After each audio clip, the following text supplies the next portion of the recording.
let's get right into more topics. If you have young children, you know the panic that can set in when you're in public and it's time to change the baby, and a nearby changing table is not an option. Well, a recent op-ed piece in Yahoo raises the divisive diaper question. When is it okay to do the dirty changing of the diaper deed in public? Can you do it in a restaurant, on a plane, on a bus? Is it the location or the contents of the diaper that is offensive? John, why do you just shake your head? Listen, you know, I'm hosting a show for Travel Channel now, so I'm traveling quite a bit. Sure. And people will change their babies' diapers anywhere. They'll pull the tray table down on the plane and be like, oh, Bam Bam has a blowout. Like, that's not cute to me. Like, just because you're infatuated with your child's outtake, the rest of us aren't. I don't think people should do that. I keep wet wipes on me. I clean up everywhere I go because you never know when somebody's changing their baby somewhere that they shouldn't be changing. But what's a mom supposed to do? Go to the bathroom. Well, in a plane, that's dangerous. Yeah, there are no changing tables in many places. The bathrooms are so dirty. They're so small. And, I mean, you're either going to have a crying, nasty, dirty baby, a stinky baby, or with a rash, thank you. And now the whole audience is getting involved. Yeah, or a clean, happy baby. I mean, I do agree. You're not going to put the baby on the table at a restaurant, but sometimes moms just have to do it. I'm from the South. Black women, black folks, we change our baby anywhere. Anywhere, that's right. It don't matter. If the baby gotta be changed, you don't change the diaper. Everybody's cool with that. If you don't like it, turn your head and hold it on. Yeah, exactly.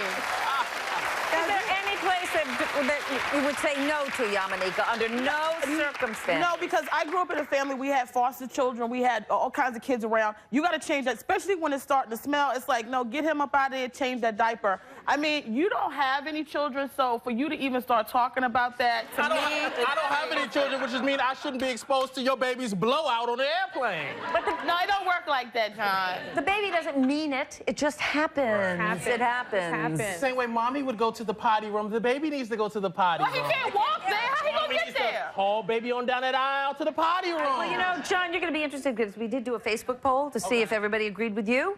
87% said that it's okay for people to change diapers in public.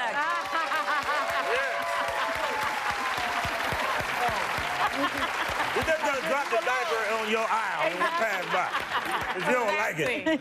All right, a little bit of a controversial story here. This week, Nike celebrated its second annual Law Enforcement Appreciation Day by offering police officers across the country a 30% discount on purchases at their retail stores. The news was met with a huge backlash, actually, on social media. Critics berated Nike for giving back to the police community at a time when police brutality against African Americans has been so prominent in the news. A couple of the Twitter comments. Hey, at Nike, why don't you offer free shoes for life to the families who have had their families' lives taken by law enforcement? Hashtag boycott Nike. And then, hey, at Nike, what about a hashtag Black Lives Matter sale? You can't be so one-sided. And reps from the company said Nike has had no intention to offend anyone, nor to imply that we are insensitive to the serious and important issues between law enforcement and black communities in America. Little John, what is your take? We were talking about this a little earlier. Well, I think people got to research before they start making comments because this has happened. They've been doing this. This isn't the first time. Right. So, like, that's the world we live in. People are just so quick to jump to conclusions, and then they come back when they find out, okay, they've been doing this for some years. Oh, my bad. Yeah. Oops. But I do think it's a timing issue because Nike has been giving this discount to first responders and firemen and military and police officers. But let's face it, we've been talking a lot about race and justice and how predominantly African-American men are being slaughtered by law enforcement all around our country. I mean, this is, in my view, at epidemic levels. And so you've got to sort of have your finger on the pulse of culture if you're a company like Nike, who, by the way, makes so much money from African-Americans buying Nike shoes. Absolutely. So let's... That's true. Here's a reality even-handed for if me. you're Nike. Here's a reality for me as we touch hands. Yeah. Because I saw this last night. I had just bought a pair of Nikes, and I don't buy them like that. And I was like, man, oh, my God.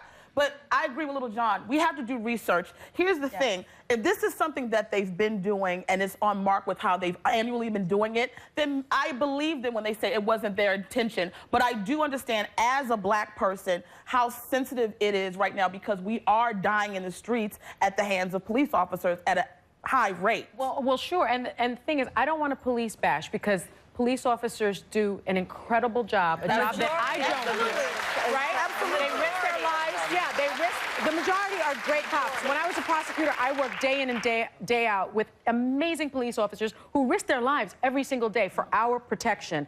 However, if you are Nike, my goodness, be a little more even-handed. Have a Black Lives Matter sale as well, and hopefully maybe we'll see that, but just to do it given the climate, I think is insensitive. And I'll just simply say this in closing. We have to be careful about hashtag activism. Sometimes we see a little something on social media, we jump on the cause without knowing the knowledge. What Lil Jawn said, we have to be smart social media users. Don't just jump on the bandwagon because it's out there. Yeah, everybody wants to say that they're part of it. Right.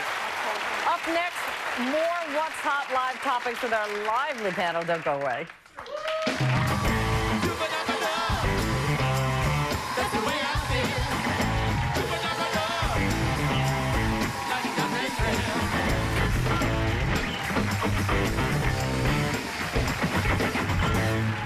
Back talking about What's Hot Live. Melissa Rivers was here recently promoting her book about her mother, Joan Rivers, who passed away last September, a very tragic passing. And she's angry, clearly angry. She's filed a lawsuit, and she said she used to be the level-headed one, Melissa, but these days she says that she has to restrain herself. She's actually broken a lot of phones because she's just in a lot of pain. She was at the 92nd Street Y the other day, and Hoda Kotb was actually interviewing her. And she sort of went after Kathy Griffin because they were asking about Fashion Police, and Kathy Griffin took over for Joan and then left the show. And she felt that Kathy Griffin had basically, I can't say the word, all over her mother's legacy because she felt Griffin had done a disservice to her mom. Griffin had said upon leaving, the show contributed to a culture of unattainable perfectionism and intolerance towards indifference. And Melissa saw that as really putting her mother down, calling her mother's comedy basically old-fashioned.